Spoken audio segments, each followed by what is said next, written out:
Hello Rajesh. बेटा हमारा accident हो गया है। मुझे तो ज़्यादा चोट नहीं आई, लेकिन तेरी माँ की हालत गंभीर है। कुछ पैसों की ज़रूरत है और तेरी माँ को खून भी देना है।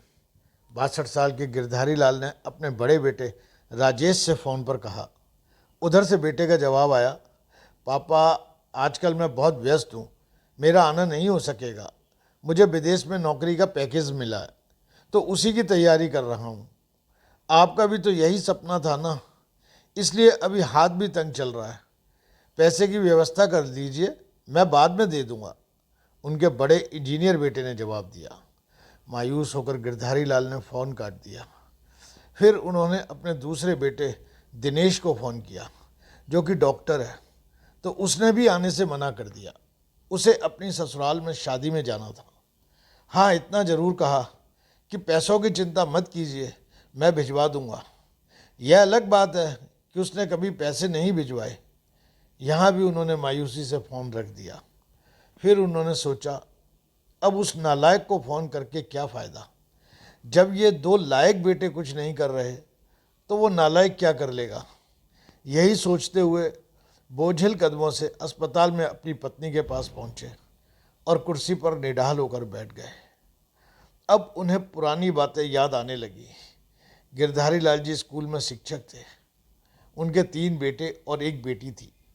बड़ा बेटा इंजीनियर और मंझला डॉक्टर था। दोनों की शादी बड़े घरानों में हुई थी। दोनों अपनी पत्नियों के साथ अलग अलग शहरों में रहते थे।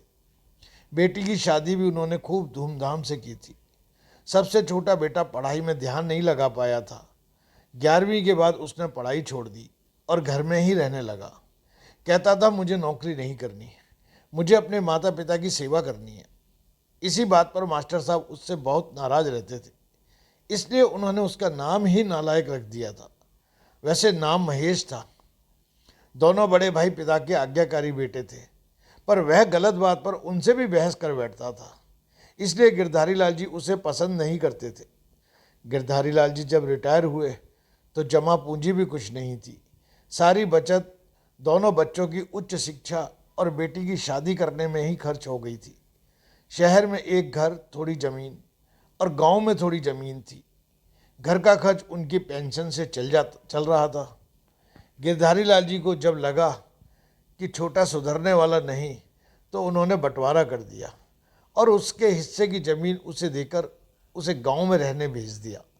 हालांकि वह जाना नहीं चाहता था, पर पिता की जिद के आगे झुक गया और गांव में ही झोपड़ी बनाकर रहने लगा। गिरधारी लाल जी सबसे अपने दोनों होनहार और लायक बेटों की बड़ाई किया करते थे। उनका सीना बड़े गर्व से चौड़ा हो जाता था, पर उस नालायक का नाम भी नहीं लेते थे। 2 दिन पहले दोनों पति पत्नी का एक्सीडेंट हो गया था। वह अपनी पत्नी के साथ सरकारी अस्पताल में भर्ती थे और डॉक्टर ने उनकी पत्नी को ऑपरेशन करने को कहा था। पापा, पापा, सुनकर निंद्रा टूटी तो देखा सामने वही नालायक खड़ा था। उन्होंने गुस्से से मुंह फेर लिया।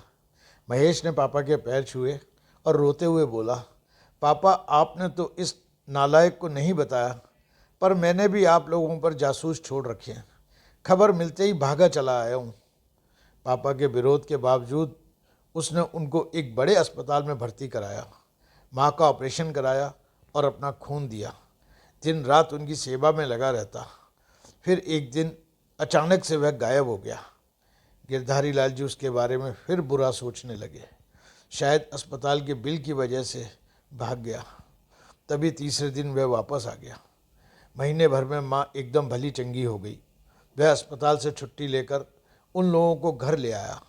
गिरधारी लाल जी के पूछने पर उसने बताया कि खैराती अस्पताल था, पैसे नहीं लगे हैं, घर में नौकरानी थी ही, इसलिए वह उन लोगों को छोड़कर वापस गांव चला गया। धीरे धीरे सब कुछ सामान्य हो गया। एक दिन यूं ही गिरधारी लाल जी के मन में आया कि उस नालायक की खबर ली जाए। दोनों जब गांव के खेत पर पहुंचे तो झोंपड़ी में ताला लगा देखकर चौंके। उनके खेत में काम कर रहे आदमी से पूछा तो उसने कहा, यह खेत अब मेरे हैं। क्या? पर यह खेत तो महेश के थे। हाँ, उसने बेच दिए। क्या? उन्हें बहुत आश्चर्य हुआ। हाँ साहब, उसकी माँ की तबीयत बहुत खराब थी, उसके पास पैसे नहीं थे, तो उसने अपने सारे खेत मुझे बेच दिए। वह रोजी रोटी की तलाश में दूसरे शहर चला गया है। बस यही झोपड़ी उसके पास रह गई है। यह रही उसकी चाबी। उस आदमी ने कहा। वह झोपड़ी में दाखिल हुए तो बरबस उस नालायक की याद आ गई। टेबल पर पड़ा लिफाफा खोल कर देखा तो उसमें रखा अस्पताल का 9 लाख का बिल उनको मुंह चिढ़ाने लगा। उन्होंने अपनी पत्नी से कहा, जानकी, तुम्हारा बेटा नालायक तो था ही, झूठा भी निकला। अचानक उनकी आंखों से आंसू गिरने लगे और वह जोर से चिल्लाए, तू कहाँ चला गया नालायक, अपने पापा को छोड़कर? एक बार वापस आ जा, फिर मैं तुझे कहीं नहीं जाने दूंगा। उनकी पत्नी के भी आंसू बहे जा रहे थे। अब गिरधारी लाल जी को बस इंतजार था अपने नालायक बेटे को अपने गले लगाने का। सचमुच बहुत नालायक था वो।